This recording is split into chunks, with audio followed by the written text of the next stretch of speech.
புகழும் ஒருவன் ஒருவனுக்கே, நீ நதி போல ஓடிக்கொண்டிரு. நாளை நாளை நாளை என்று இன்றை இழக்காதே, நீ இன்றை இழக்காதே, இன்றை இழக்காதே. பொதிகை நேயர்களுக்கு அன்பான காலை வணக்கங்கள். ஆமாங்க, நம்ம நதி மாதிரி ஓடிக்கிட்டே இருக்கணுங்க. இந்த பிரபஞ்சம் யாருக்காகவும் நிக்கிறது இல்லைங்க. நாமளும் நம்ம இலக்கை நோக்கி பிரபஞ்சத்தோட பயணிப்போம். இதுக்காக நிக்க வேண்டாம். அதே மாதிரி நான் சொன்ன மாதிரி இன்னைக்கு செய்ய வேண்டியதை இன்னைக்கே செஞ்சிருங்க. நாளைன்னு தள்ளி போடாதீங்க. அதுக்கு பெரிய உதாரணம் நான் எது சொல்லலாம்னா, நம்ம ஸ்கூல்ல படிக்கும் போது அன்னன்னைக்கு நடத்துறத அன்னன்னைக்கு படிச்சிருங்க, நாளைக்குன்னு தள்ளி போகாதீங்க. அப்படி நாளைக்குன்னு சொல்லும் போது நாளைக்கு தேர்வு வரும்போது தான் தெரியும் அதோட சுமை என்னன்றது. நம்ம நிகழ்ச்சியோட முதல் பகுதி கண்டேன் சக்தி பீடங்களை. இதை தினம் ஒரு அம்மனை பத்தி பார்த்துட்டு வரோம். இப்ப ஆடி மாசம், ஆடி வெள்ளிக்கிழமை அம்மன் கோயில்ல விசேஷம் இருக்கும், கூட்டமா இருக்கும். இன்னைக்கு கண்டேன் சக்தி பீடங்களை மஞ்சுளா ரமேஷ் அவர்கள் என்ன சொல்ல வராங்கன்னு பார்த்துட்டு வந்துடலாமா? கண்டேன் சக்தி பீடங்களை இந்நிகழ்ச்சியை வழங்குபவர்கள் கோபுரம் குங்குமம், பக்திக்கு உகந்தது, மற்றும் ஞான ஆலயம் ஆரோக்கிய ஆன்மீக மாத இதழ். ஞான ஆலயம் ஆகஸ்ட் இதழில் ஸ்வர்ணாகர்ஷ்ண மகாலட்சுமி திரிசதி வரலட்சுமி பூஜைக்கான சிறப்பு இணைப்பு, பண்டிகை சிறப்பிதழாக ஞான ஆலயம். குங்குமம் கொடுங்க. இது தூய்மையான குங்குமமா? அப்ப எந்த குங்குமம் வாங்குறது? கோபுரம் குங்குமம், பரிசுத்தமானது, பக்திக்கு உகந்தது. கோபுரம் குங்குமம்.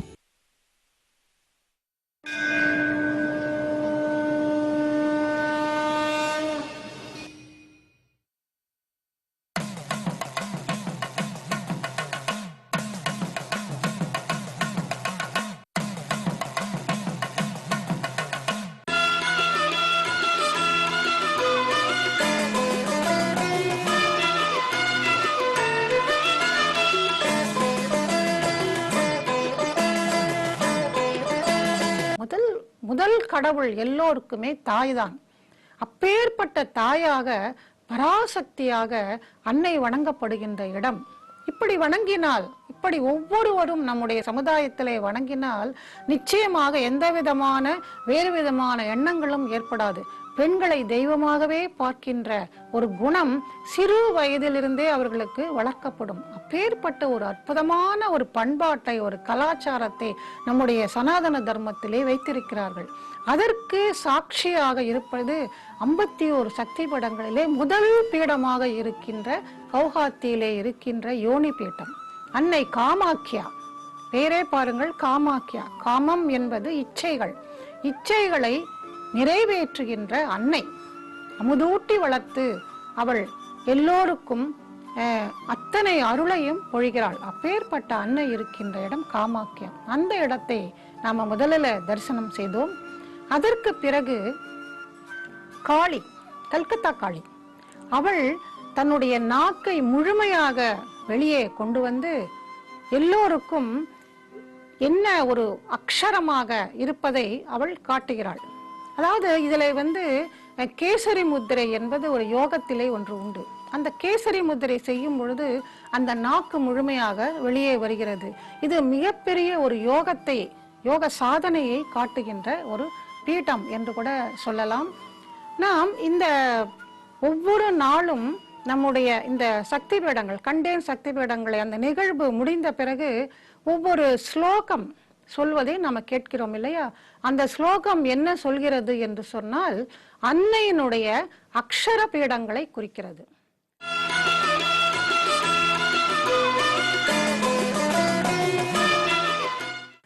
எப்படி 51 இடங்களிலே சதிதேவி தன்னுடைய உடலை பரப்பி அவள் அங்கே சக்தி பீடமாக எழுந்தருளி இருக்கிறாளோ, அதே போல அக்ஷரமாக 51 அக்ஷரமாகவும் அன்னை இருக்கிறாள். இந்த அக்ஷரங்கள் எங்கே இருக்கிறது என்று சொன்னால் வேற எங்கேயும் இல்லை. இது உலகத்திலே வெளியே பரவி இருப்பது இந்த 51 சக்தி பீடங்கள். இந்த 51 அக்ஷர பீடங்கள் எங்கே இருக்கிறது என்று சொன்னால் நம்முடைய உடலுக்குள்ளே, தேகத்துக்குள்ளேயே இருக்கிறது. ஆ என்று சொல்லும் பொழுது அகார பீட்டம், உக்கார பீட்டம், மகார பீட்டம் என்றெல்லாம் அவர்கள் சொல்வதை நீங்கள் கேட்டிருப்பீர்கள்.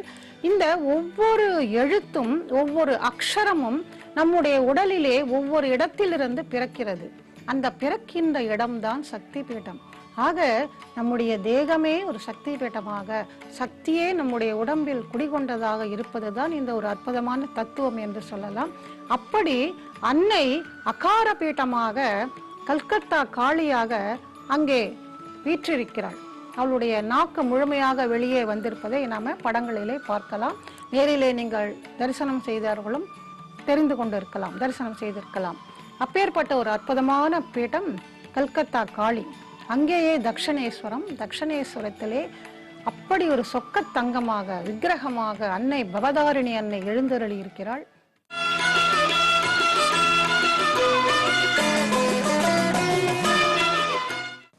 பங்களாதேஷிலே தென் கோடியிலே இருப்பது சிட்டகாங். அது நம்முடைய பாம்பே, மும்பை மாதிரி ஒரு வர்த்தக ஊர். அந்த ஊரிலே நடுவிலே இருப்பவள் சித்தேஸ்வரி. அங்கேயும் பாருங்கள், சித்தம் மூளை அங்கே குறிப்பது அந்த சித்தத்தை குறிக்கிறது. யோசனைகள் எங்கிருந்து பிறக்கிறதோ அதை, எண்ணங்கள் எங்கிருந்து பிறக்கிறதோ அதை குறிப்பது. ஒவ்வொரு அன்னையும் ஒவ்வொரு விதமான யோக நிலையை அவள் சொல்லிக் கொண்டிருக்கிறாள் என்பதை நாம இங்கே பார்க்கலாம். அந்த சித்தேஸ்வரி அவளை பார்க்க சென்றோம். அங்கே நமக்கு யார் இருக்கிறார்கள் என்று சொன்னால் யாரும் இல்லை. ஆனால் உலகம் எங்கும் பரவி இவ்வளவோ சேவைகளை எல்லாம் செய்து கொண்டு வருகின்ற புனித துறவிகளான ராமகிருஷ்ண மடத்தை சேர்ந்தவர்கள் எனக்கு உதவி செய்தார்கள். அவர்கள் என்னை இருக்கரம் நீட்டி வரவேற்றார்கள். நாம் இந்த மாதிரியான ஒரு புனித பயணங்களை எல்லாம் செல்லும் பொழுது அங்கே கோவிலிலே நாம தரிசனம் பண்றது மட்டுமல்ல, இன்னும் எவ்வளவோ விஷயங்களை நாமால தெரிஞ்சுக்க முடியும், அனுபவிக்க முடியும், புரிந்து கொள்ள முடியும். அந்த வகையிலே இந்த பங்களாதேஷிலே 2 ஊர்களிலும் 2 அற்புதமான அனுபவங்கள் எனக்கு கிடைத்தது என்றுதான் சொல்ல வேண்டும்.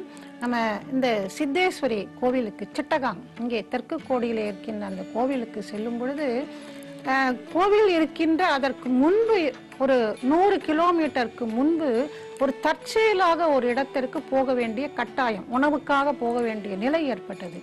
அங்கு போகும் பொழுது அங்கே இருந்த மலை ஏதோ என்னுடைய உள்ளுணர்வை அசைத்தது. அந்த மலை கிட்ட போகணும், அங்க போய் பார்க்கணும், தரிசனம் பண்ணணும்னு ஒரு உந்துதல். இதெல்லாமே அம்மனினுடைய திருவிளையாடல் அப்படின்னு தான் சொல்லணும். அங்க போன உடனே அந்த மலை மேல் ஏறும் பொழுதுதான் தெரிஞ்சது, அங்க சித்தகுண்ட் அப்படிங்கிற ஒரு இடம் இருக்கிறது. அங்கேதான் சித்தேஸ்வரியினுடைய ஆதி பீட்டம், அவளுடைய அந்த உறுப்பு விழுந்த இடம் அங்கேதான் இருக்கிறது என்பதெல்லாம் எனக்கு தெரிந்தது. அன்னை என்னை கைப்பிடித்து அழைத்து சென்றாள் அப்படின்னு தான் சொல்லணும். அந்த வகையில அங்க போய் அந்த சித்தேஸ்வரியை பார்த்தோம். அதே போல சிட்டகாங் அங்கே கும்பத்திலே ஆவாகனம் செய்யப்பட்டிருந்த அந்த அன்னையும் நாங்கள் தரிசனம் செய்தோம். அதே போல அங்கிருந்து வடக்கே ஸ்ரீபீட்டம், அங்கே சில்லாட் என்கின்ற ஊர். சில்லாட் என்கின்ற ஊர் பார்க்க போனால் நம்முடைய இந்திய தேசத்திலே அஸ்ஸாமிற்கு கீழே வருகிறது. ஆனால் இது பங்களாதேஷ்ல இருப்பதால் இது வடகோடி, பங்களாதேஷினுடைய வடகோடி என்று சொல்லலாம்.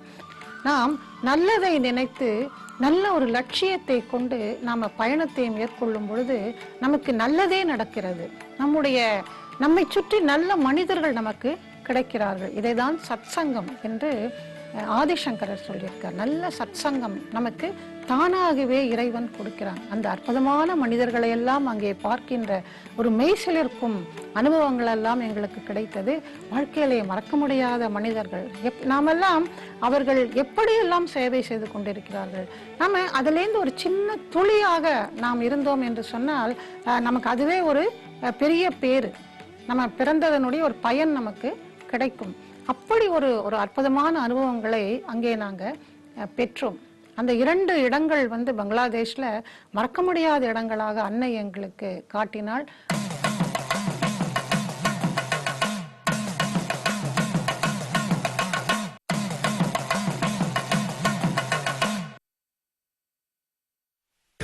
குங்குமம் கொடுங்க. இது தூய்மையான குங்குமமா? அப்ப எந்த குங்குமம் வாங்குறது? கோபுரம் குங்குமம். பரிசுத்தமானது, பக்திக்கு உகந்தது. கோபுரம் குங்குமம். ஞானாலயம் ஆகஸ்ட் இதழில் ஸ்வர்ணாகர்ஷ்ண மகாலட்சுமி திரிசதி வரலட்சுமி பூஜைக்கான சிறப்பு இணைப்பு, பண்டிகை சிறப்பிதழாக ஞானாலயம். குங்குமம் கொடுங்க. இது தூய்மையான குங்குமமா? அப்ப எந்த குங்குமம் வாங்குறது? கோபுரம் குங்குமம். பரிசுத்தமானது, பக்திக்கு உகந்தது. கோபுரம் குங்குமம். கண்டேன் சக்தி பீடங்களை. இந்நிகழ்ச்சியை வழங்கியவர்கள் கோபுரம் குங்குமம், பக்திக்கு உகந்தது மற்றும் ஞானாலயம் ஆரோக்கிய ஆன்மீக மாத இதழ்.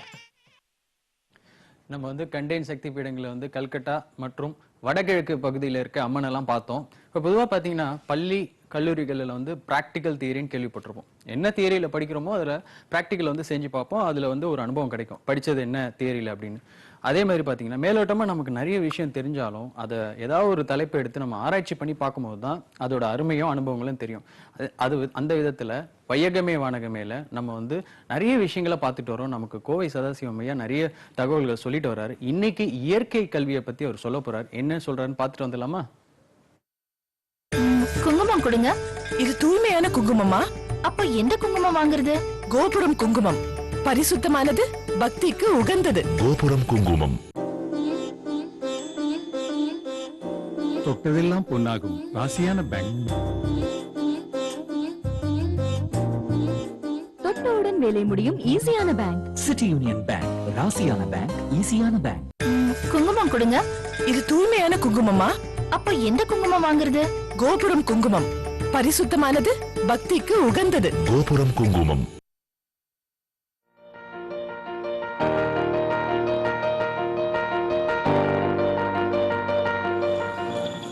பொதிகை தொலைக்காட்சி நேயர்களுக்கு என் அன்பான பசுமை வணக்கம். இயற்கையோடு குழந்தைகளை இருக்க விடுங்கள் என்கிற குரல் இன்றைக்கு ஒலிக்கத் தொடங்கி இருக்கின்றன. என்ன அர்த்தம்? இயற்கையோடு குழந்தைகளை நாம் இருக்க விடுவதில்லை என்று பொருள். இன்றைய கல்வி என்பது இயற்கையோடு குழந்தைகளை இருக்க செய்வதில்லை என்று பொருள். ஆனால் குழந்தைகள் இயற்கையோடு இருக்க விரும்புகிறார்கள். சூழலும் கல்வி புலமும் குழந்தைகளை இயற்கையோடு இருக்க விடுவதில்லை. கல்வி என்பது கணிதம், அறிவியல், வரலாறு என்று பாடங்களை போதிக்கிறதே ஒழிய அது உள்ளபடியே கணிதத்தை, அறிவியலை, வரலாறை சொல்லிக் கொடுக்கிற கல்வி புலம் இயற்கை குறித்து சொல்லுவதில்லை. இயற்கை குறித்து அவர்களுக்கு கற்றுக்கொள்ளவில்லை. ஆனால் குழந்தைகள் இயற்கையின் உலகத்தில் இருக்க விரும்புகிறார்கள் என்கிற குரல் குறிப்பாக கல்வி புலத்தை நோக்கி இன்றைக்கு ஏராளமான குரல்கள் ஒலிக்க தொடங்கி இருக்கின்றன. இந்த குரல் என்பது ஒரு புதிய குரல் அல்ல. குழந்தைகள் இயல்பாகவே இயற்கையோடு இருக்க விரும்புவார்கள். நம்ம தான் விடுறதில்லை குழந்தைகளை. ஆனால் குழந்தைகள் இயற்கையோடு இருக்க விரும்புவார்கள். குறிப்பாக ஒவ்வொரு குழந்தையும் இயற்கையிடமிருந்து கற்றுக்கொள்வதற்கு உலகில் ஏராளமான செய்திகள் இருக்கிறது என்பார் ரவீந்திரநாத் தாகூர். நோபல் பரிசு பெற்ற, இந்தியாவிலிருந்து முதலில் நோபல் பரிசு பெற்ற ஒரு நல்ல கவிஞன் தாகூர். இயற்கையை நேசித்த தாகூர் சொல்லுகிறார், குழந்தைகள் இயற்கையிடமிருந்து கற்றுக்கொள்வதற்கு ஏராளமாக இருக்கிறது என்று சொல்றார். இந்த தாகூர் சின்ன வயதில் பள்ளிக்கூடம் போக மாட்டேன் என்று அடம் பிடித்தவர். ஒவ்வொரு நாள் காலையிலும் நான் பள்ளிக்கூடம் போக மாட்டேன் என்று அழுது அடம் பிடித்தவர் தாகூர். அவர் அன்னைக்கு பெரிய சங்கடமாக இருக்கு. இத்தனைக்கும் தாகூர் கல்வி குறித்து விருப்பமாக இருக்கிறார், கற்றுக்கொள்வதில் ஆர்வமாக இருக்கிறார்.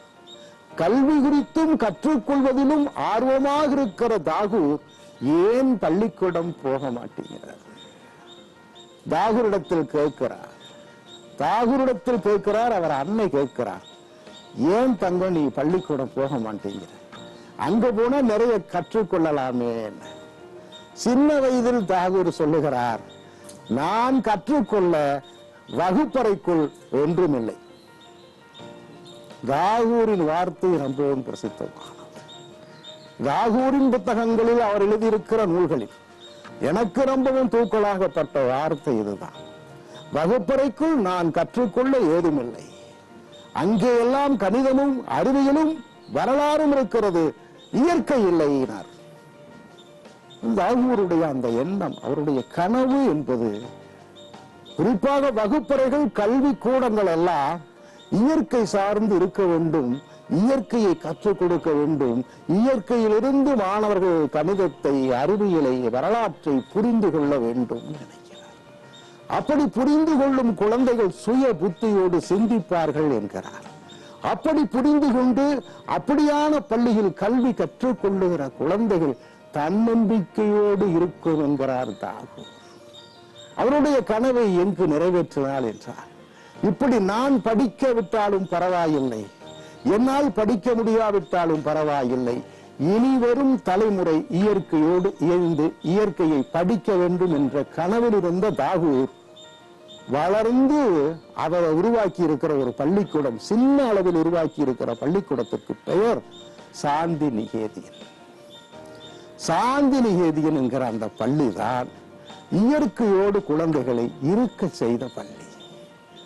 இயற்கையை கற்றுக் கொடுத்தபடியே வரலாற்றை, கணிதத்தை, அறிவியலை கற்றுக் கொடுத்த பள்ளி இந்தியாவில் சாந்தி நிகேதியன்.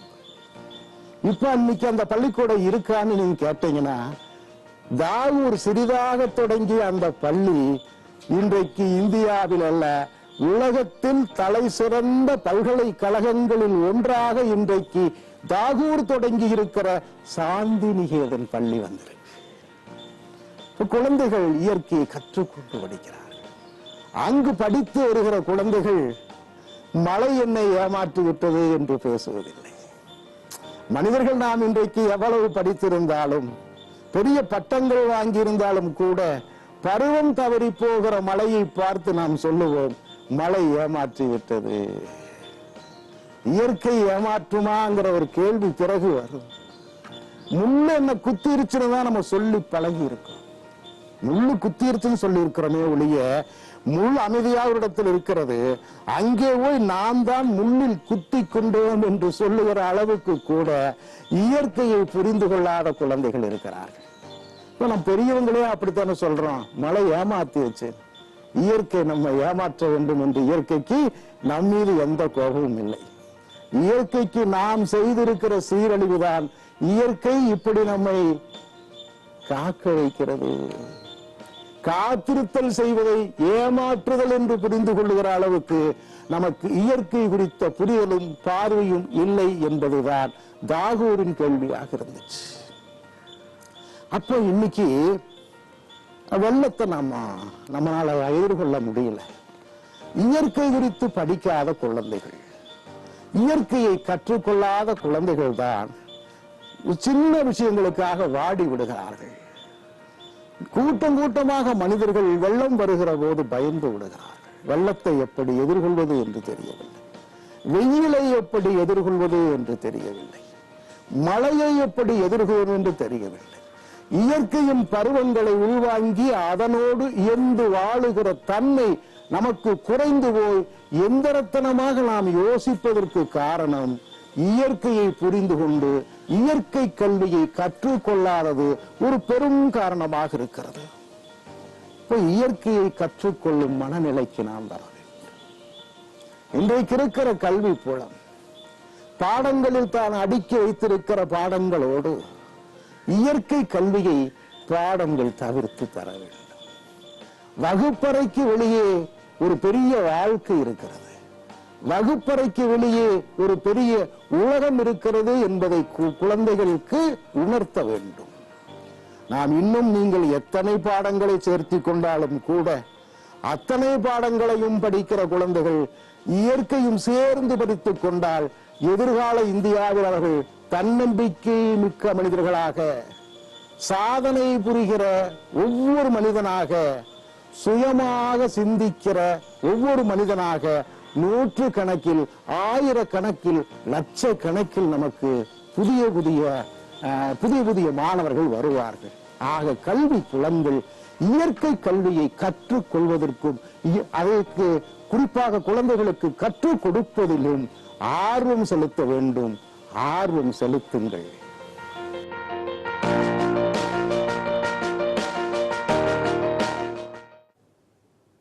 காலை தென்றலுக்கு மீண்டும் வருக. நம் நிகழ்ச்சியோட அடுத்த பகுதி பாத்தீங்கன்னா தமிழ் விருந்து. பொதுவா பாத்தீங்கன்னா ஒரு விருந்துக்கு போறோம், சாப்பிடுறோம், ஆனா அது வந்து கொஞ்ச நேரத்து வரைக்கும் தாங்க. ஆனா நம்ம தமிழ் விருந்துல கேட்கிற ஒவ்வொரு விஷயம் பாத்தீங்கன்னா நம்ம மனசுலயும் அறிவிலையும் சிந்தனையிலையும் என்னைக்கும் நிலைச்சு நிக்கிற ஒரு விருந்தா இருக்குங்க. அதே மாதிரி இன்னைக்கு தமிழ் விருந்துல முனைவர் ஞானசம்பந்தன் என்ன சொல்ல வர்றாருன்னு போய் பார்த்துட்டு வாங்க. குங்கும குங்குமம் கொடுங்க. இது தூய்மையான குங்குமமா? அப்ப எந்த குங்குமம் வாங்குறது? கோபுரம் குங்குமம். பரிசுத்தமானது, பக்திக்கு உகந்தது. கோபுரம் குங்குமம். பொதிகை தொலைக்காட்சி நேயர்களுக்கு இனிய வணக்கம்.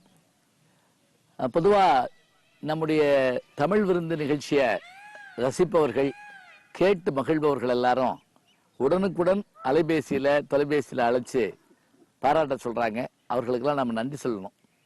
அதுலயும் இல்லத்தரசிகள் பல பேர் தொலைபேசியில் அழைக்கிற போது இந்த நூல் நீங்க சொன்னீங்களே, இதை எங்க வாங்கலாம், எப்படி பார்க்கலாம் அப்படின்னு கேட்குறாங்க. பாருங்க, வகுப்பறையில் சொன்னா கூட இந்த மாதிரி போய் சேருமான்னு எனக்கு தெரியல. இன்றைய சூழல்ல நாம பார்க்கிற காட்சிகளை எல்லாம் வச்சு நம்ம சொல்றதோடு மட்டும் இல்லாம இயற்கை, வேளாண்மை எல்லாம் சொல்றோம். ஆடி மாதம் வந்துருச்சுங்க. ஆடி வந்துட்டாலே நமக்கு என்ன சந்தோஷம் தெரியுங்களா? ஆடிப்பட்டம் தேடி விதை அப்படிங்கிறாங்க. ஆடி காத்துல அம்மியே பிறக்குது, இது என்ன பெரிய விஷயம் அப்படிங்கிறான். இந்த ஆடியில என்ன இன்னொரு சிறப்பு என்ன அப்படின்னா, இது அந்த காலத்துல பெரும்பாலும் வேளாண்மை தொடங்குற காலம் ஆதலால அப்ப கொஞ்சம் பஞ்சம் இருக்கும்னு சொல்லுவாங்க. அதாவது மாத வருமானத்தை பற்றி உள்ளவர்களுக்கு தெரியாதுங்க. நான் கிராமங்களில் பார்த்துருக்கேன். வேளாண்மை தொடங்குற போது அந்த தொடங்குகிற நேரத்தில் அதுக்கான பொருள்கள் வாங்குவதற்கு மற்றவற்றுக்கு வீட்டில் இருக்கக்கூடிய எல்லா பொருள்களையும் எடுத்து அதை கொண்டு போய் எல்லா இடத்துலையும் வச்சுட்டு சாமியை கும்பிட்டு ஆரம்பிப்பாங்க. அப்படி ஆரம்பிக்கிற போது கிராமம் முழுவதும் அதுக்கான வேலைகளில் இறங்கியிருப்பாங்க. இந்த வெள்ளியும் செவ்வாயும் இருக்கு பாருங்க, வாரத்துல 7 நாள்ல, இது அம்மனுக்கு உகந்த நாளாக சொல்லுவாங்க. அதுவும் ஆடி வெள்ளி தேடி உன்னை நான் அடையும் நேரம் அப்படின்னு கண்ணாசன் எழுதியிருப்பாரு 3 முடிச்சு படத்துல. இந்த ஆடி வெள்ளிக்கு அப்படியான பெருமை உண்டு அப்படின்னு நம்ம சொல்றது உண்டு. இந்த மாதத்துல இந்த ஆடியில் சென்னை மாதிரி பகுதிகளில் அம்மனுக்கு நேர்ந்துக்கிட்டு கூழ் ஊத்துறதாக சொல்ற பார்ப்போம். இப்ப இந்த பகுதியில எல்லாம், தெற்கு பகுதியில் என்ன பண்ணுவாங்கன்னா, அன்னதானம் அப்படின்னு ஒரு வார்த்தையை சொல்லுவாங்க. அது என்ன, அந்த மாதங்கள்ல சாப்பாடு போடுறது முக்கியமா வச்சிருப்பாங்க. அதுலயும் ஆடி அமாவாசை வந்து ரொம்ப பிரமாதமான ஒன்று. இந்த மாதிரி நேரங்கள்ல சென்னையில் என்ன பண்றாங்கன்னா, கூழ் ஊத்துறதா வச்சிருக்கிறாங்க. அது என்ன அப்படின்னா, எல்லா பொருள்களையும் நல்லா இது பண்ணி அரிசியோட இஞ்சி மாங்காய் எல்லாம் போட்டு வயிறார எல்லாருக்கும் கொடுக்கறது. இந்த கோடை காலம் முடிகிற போது மழைக்காலம் தொடங்குவதற்கு முன்பாக காற்று காலம் தான் இந்த காலம். கி ராஜநாராயணன் எழுதுவாரு, பொதி பொதியா எங்கிருந்தான் காத்து வருதோ அப்படிம்பார். இந்த பொதி பொதின்னு சொல்ற போதே அழகா இருக்குங்க பாக்குறதுக்கு. மேகம் திரண்டு வருவது போல காற்று வருமா. அது எங்க நீங்க பார்க்கலாம் தெரியுங்களா? இந்த கணவாய்கள் வந்து சேர்ற இடம் இருக்கு இல்லையா? இப்ப நீங்க நாகர்கோவில் பக்கம் போனீங்கன்னா, கன்னியாகுமரி உள்ள போறதுக்குள்ள பார்த்தா பெரும் காற்று அடிக்கிற இடங்கள், காற்றாலைகள் நிறைய அந்த இடத்துல இருக்கும். இந்த பக்கம் பாத்தீங்கன்னா தேனி பக்கம் அந்த மாதிரி இருக்கும். இப்ப ஒவ்வொரு பகுதியும் பாலக்காடு பக்கம் அப்படி இருக்கும். மலைகளுக்கு அப்பாலும் இப்பாலுமாக அந்த பாதை இருக்குல்ல, அந்த பாதையில மிக அற்புதமான காற்று உள்ள வரதை பாக்குறோம். இன்னொன்னு, இவ்வளவு காத்து அடிச்சா தானங்க மழை பெய்யும். அப்ப காற்று காலம் ஆடி மாதம். இந்த சில கிராமங்களில் நான் பார்த்துருக்கேன், ஆடி மாதத்துல அந்த தகரத்துக்கு மேல நிறைய கல் தூக்கி வச்சிருப்பாங்க. எழுமலை பக்கம் இந்த பக்கம் நான் பார்த்துருக்கேன். எதுக்காகன்னு கேட்டா, அது வந்து அந்த தகரத்தையே தூக்கி போயிருமா அப்படியே. அது ரொம்ப ஆச்சரியமானது. காற்றுக்குரிய காலம், அம்பிகைக்குரிய காலம். இங்க சதுரகிரி மலைன்னு ஒன்று இருக்குதுங்க. அந்த சதுரகிரி மலையில வந்து அமாவாசைக்கு, ஆடி அமாவாசைக்கு பெருந்திரளாக மக்கள் கூடுவாங்க. அங்க இருக்கக்கூடிய சுந்தரமகாலிங்கமாகிய எம்பெருமானை காண்பதற்காக போவாங்க. அதே மாதிரி நான் பிறந்த சோழவந்தான் மதுரை மாவட்டத்தில், அங்கே அணைப்பட்டின்னு ஒரு கிராமம் இருக்கு. பல படங்கள்ல பார்த்துருப்பீங்க. இந்த அணைப்பட்டி கிராமத்தில் அந்த ஆஞ்சநேயர் கோயில் ஒன்று இருக்கு. அந்த ஆஞ்சநேயர் சாதாரண காலங்களில் சும்மா இருப்பார். பெரும் வெள்ளம் வந்தால் தண்ணிக்குள்ளே முங்கி 3 நாளைக்கு கூட அப்படியே இருப்பார். அவ்வளோ அழகா இருக்கும். அங்கே இந்த ஆடி அமாவாசை இன்றைக்கு அவ்வளோ அருமையான விழாக்கள் நடக்கும். எப்போ பாருங்க, ஒரு மாதம் நமக்கு தொடங்குது. இந்த ஒரு மாதத்துல ஒரு புறம் வேளாண்மை, ஒரு புறம் பாரம்பரியமான திருவிழாக்கள், ஒரு புறம் மற்றவர்களுக்கு சென்று கொடுக்கிற அருமையான நல்ல உணவு வகை. இன்னும் சொல்றதா இருந்தா, தலை தீபாவளின்னு நம்ம சொல்றோம் பாருங்க, அந்த தலை தீபாவளி மாதிரி தலை ஆடின்னு ஒண்ணு உண்டுங்க கிராமத்துல. தலையாடினா என்ன அப்படின்னா, அதாவது இப்ப திருமணமாகி வந்திருக்கக்கூடிய அந்த மணமகன் மணமகள் இவங்களை கூப்பிட்டு வச்சு அவங்களுக்கு விருந்து கொடுக்கணுமா. அந்த கல்யாணத்துல பாக்கி வச்சிருக்கக்கூடிய விஷயங்களை கூட அதுல செஞ்சு கொடுக்கணும்பாங்க. தலையாடி, நடு ஆடி, கடையாடி அப்படிம்பாங்க. இன்னும் சொன்னா பழமொழியே உண்டு, ஆடிக்கு அழைக்காதவங்கள தேடி பிடிச்சி கேட்கணுமா, என்ன செய்யலையா அப்படிங்கிறதுக்கு.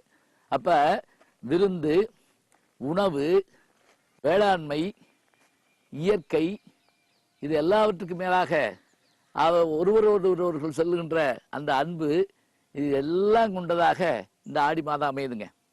ஆடி வெள்ளிக்கிழமைகள்ல அம்பிகையினுடைய கோயிலுக்கு போய் பார்த்தீங்கன்னா அங்க செஞ்சிருக்கக்கூடிய அந்த அலங்காரத்தை பார்த்த உடனே அவ்வளவு அழகா இருக்கும். அதுவும் இப்ப எல்லாம் சமீப காலங்கள்ல திருவிளக்கு பூஜைகள் நடைபெறுது. அந்த திருவிளக்கு பூஜையில அவர்கள் அமர்ந்து அந்த மந்திரங்களை சொல்லி அம்பிகையை வழிபடுகிற போது அந்த காட்சி அற்புதமா இருக்குது. பொதுவா கிராமத்துல தெய்வங்கள்ல பெண் தெய்வங்கள் அதிகம்பாங்க. இந்த பெண் தெய்வங்கள் எல்லாமே என்ன அப்படின்னு கேட்டீங்கன்னா, பெருந்தெய்வங்கள் போலவே நாட்டார் தெய்வங்கள் என்று தனியாக உண்டும்பாங்க. இந்த நாட்டார் தெய்வம்னா எது? இப்ப அந்தந்த ஊருக்கு போனீங்கன்னா அந்த ஊர்ல அதுக்குரிய சாமி இருக்கும். தீப்பாஞ்சம்மை அப்படின்னு ஒன்று இருக்கு, தீப்பாய்ந்த அம்மன். அதே போல சீலக்காரி அம்மன் அப்படி இருக்கும். அது யாருன்னு கேட்டீங்கன்னா, அந்த குடும்பத்தினுடைய ஒரு முன்னோராக இருப்பாங்க அந்த பெண்மணி. எப்படி? படையெடுப்புகளால் அல்லது வேறு ஆபத்துகளால் குடும்பமே அந்த பகுதியை விட்டு புறப்பட்டு போற போது அவர்கள் என்ன செய்வாங்கன்னா, அந்த குடும்பத்திற்காக தங்களை தியாகம் பண்ணியிருப்பாங்க. அந்த பெண்மணிகளே தெய்வமாக போற்றப்படுவார்கள். அப்படிப்பட்ட தெய்வங்கள் இந்த தெற்கு பகுதியில் அதிகமாக இருக்கும். அவ எல்லாவற்றுக்குமாக அந்த அருமையான விழா எடுக்கிற காலம் எதுன்னு பார்த்தீங்கன்னா இந்த ஆடி மாதம் தான். அதுலயும் வேப்பலையை கையில வச்சுக்கிட்டு மாரியம்மன் கோயிலுக்குள்ள அந்த சிவப்பு நிற ஆடை அணிஞ்சு நெற்றி நிறை குங்குமத்தோடு அந்த பெண்கள் உள்ள வர்ற போது ஏற்படுற பக்தி இருக்கு பாருங்க, ரொம்ப ஆச்சரியமா இருக்குங்க. சில இடங்கள்ல நான் பார்த்துருக்கேன், இந்த பூக்குழி இறங்குறத பார்ப்பேன் நான். நெருப்புல இறங்குவாங்க. ஒரு முறை ஒரு அம்மா இறங்குறத பார்த்தேன். 2 கையில அக்னி சட்டி வச்சிருக்குது, குறுக்க இது போட்டு பிள்ளை அதுல இருக்குது. அப்படியே நெருப்புல இறங்கி ஓடி வருது. அதை முடிச்ச உடனே நான் அப்புறம் மெதுவாக உட்காந்து பேசிட்டு இருக்கப்ப கேட்டேன், அம்மா இப்படி பிள்ளை குறுக்க போட்டு வர்றீங்களே, அதெல்லாம் சரியா இருக்குமா அப்படின்னு கேட்குறேன். அதுக்கு அந்த அம்மா அந்த பிள்ளைய கொஞ்சிக்கிட்டே சொல்றாங்க, 12 வருஷம் குழந்தை இல்லாம இருந்து பார்த்தா தாயா தெரியும், இந்த குழந்தை அந்த அம்மா கொடுத்த குழந்தை, அது அவளுக்கு தெரியும் எப்படி பாதுகாக்கணும் அப்படின்னு சொன்னோன்னே அப்படி மேனி சிலுத்து போச்சு. பாத்தீங்களா? நம்பிக்கை என்பது பிறர் ஏற்படுத்தி நமக்கு வருவதில்லைங்க, உள்ள இருந்து பொங்கி வரணும். அதுதான் அந்த நல்ல நம்பிக்கை. அத்தகைய நம்பிக்கைகளை எல்லாம் நம்முடைய தெய்வங்கள் தருகின்றன என்று சொன்னால், நான் கிராமத்து கோயில்ல பார்ப்பேன், இடுப்புல பிள்ளையை கொண்டு வந்துட்டு அந்த சாமியை காமிச்சு, தா பாட்டியை கும்பிட்டுக்கோ அப்படிங்கிறது ஒரு அம்மா. யார பாட்டியா? அந்த மாரியாத்தா காளியாத்தா, இவங்களுக்கு பாட்டி முறை வேணுமா. அப்ப தெய்வத்தை எப்படி மாமீர் அவளை எழுப்பீரோ உம்மகள் தான் ஊமையோ என்று செவிடோன்னு சொன்னா, மாமீர்னு ஆண்டாள் அந்த பெண்ணை அத்தை என்று அழைக்கிறார் என்று சொன்னால் அந்த மரபு இன்றைக்கும் இருக்கிறது. கடவுளை அன்னையாக, தந்தையாக, மாமனாக, உறவினராக எண்ணுகின்ற எண்ணம் எங்கிருந்து ஆரம்பிக்குதுன்னா, நாட்டார் வழக்காற்றிலிருந்து ஆரம்பிக்குதுன்னா அதை இந்த ஆடி மாதங்கள்ல பார்க்கலாங்க. ஆடியை பற்றி பேசிக்கிட்டே இருக்கலாம். விருந்துக்கு நேராச்சு, நாளை சந்திப்போம். நம் விருந்தினர் இந்நிகழ்ச்சியை வழங்குவோர் ஆதார். ஆதார் எனது அடையாளம், எனது உரிமை. அம்மா அம்மா, உங்ககிட்ட ஆதார் இருக்கு, அப்பா கிட்டயும் இருக்கு, ஆனா என் கிட்ட மட்டும் ஏன் இல்ல? என்ன நீ இன்னும் சின்ன குழந்தை? டீச்சர் சொன்னாங்க எனக்கும் ஆதார் இருக்கணும், அப்புறம் தங்கச்சிக்கும் இருக்கணும். ஆமாம், சின்ன குழந்தைகளுக்கும் கூட ஆதார் பெற முடியும். இதற்காக ஆதார் மையம், ஸ்கூல் அல்லது ஆங்கன்வாடியில் போடப்படும் முகாம்களுக்கு செல்லுங்கள். இதற்கு கட்டணம் கிடையாது. எனது குழந்தையின் தொடக்கம் எனது ஆதார், எனது அடையாளம். காலை தென்றலுக்கு மீண்டும் வருக. தமிழ் இருந்து முடிஞ்சாச்சு. நம் நிகழ்ச்சியோட அடுத்த பகுதி நம் விருந்தினர். இன்னைக்கு நம்ம பார்க்க போற விருந்தினர் யாருன்னா, முதல் தலைமுறை பெண் தொழிலதிபர், எழுத்தாளர், மனநல ஆலோசகர், முனைவர் திருமதி கீதா பிரேம்குமார் அவர்களை நம்ம சந்திக்க போறோம். வணக்கம் மேடம். வணக்கம். எப்படி இருக்கீங்க மேடம்? நல்லா இருக்கேன். ஸோ நான் உங்களை அறிமுகம் பண்ணும்போது முதல் தலைமுறை பெண் தொழிலதிபர்னு சொன்னேன். ஸோ உங்களுக்கு இந்த தொழில் முனைவரா வரதுக்கு எப்படி ஆர்வம் வந்துச்சு? சின்ன வயசுல நீங்க படிச்சிருப்பீங்க, வேலைக்கு போயிருப்பீங்க. ஸோ உங்களுக்கு இது எந்த அளவுக்கு ஆர்வமா இருந்துச்சு? அதாவது உண்மையை சொல்ல போனா தொழில் செய்யணும், தொழிலதிபரா வரணும் அப்படின்றது டீனேஜ்லேருந்தே அதை பத்தின கற்பனைகள், வியாபார கற்பனைகள் அந்த மாதிரி எதுவுமே கிடையாது. ஏன்னா நான் வந்த பின்னணி வந்து ரொம்ப மிக சாதாரண நடுத்தர வர்க்கம்னு கூட சொல்ல முடியாது, லோயர் மிடில் கிளாஸ்னு சொல்லக்கூடிய அந்த ஒரு இது. அதாவது அங்க வந்து இருக்கிற ஒரு கண்டிஷனிங் எப்படின்னா, நீங்க படிக்கணும், வேலைக்கு போகணும், அந்த மாதிரி ஒரு சிச்சுவேஷன்ல தான் நான் வளர்க்கப்பட்டேன். அதனால எனக்கு வந்து தொழில் அப்படின்றது வந்து மனசுலயே இல்லை. ஆனா ஒரு வேலைக்கு போயிட்டு இருக்கும் பொழுது திருமணம் ஆனதுக்கு அப்புறமா என்னோட திருமணம் வந்து ஒரு கலப்பு திருமணம், ஸ்டார்டிங் ஃப்ரம் த ஸ்கிராட்ச்ல இருந்து ஆரம்பிக்கணும், ரொம்ப ஒரு இதுல இருந்து ஆரம்பிக்கணும், ஒரு சர்வைவல்.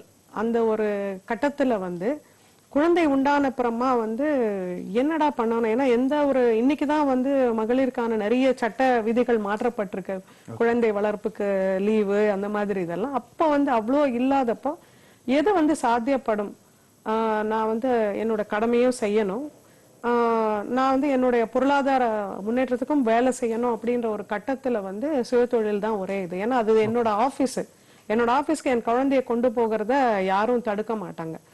இந்த ஒரு கண்ணோட்டத்துல அப்ப என்ன பண்ணணும் அப்படின்ற ஒரு இதுல வந்த ஒரு துறை தான் வந்து நான் சுயதொழிலை தேர்ந்தெடுத்த ஒரு காரணம்.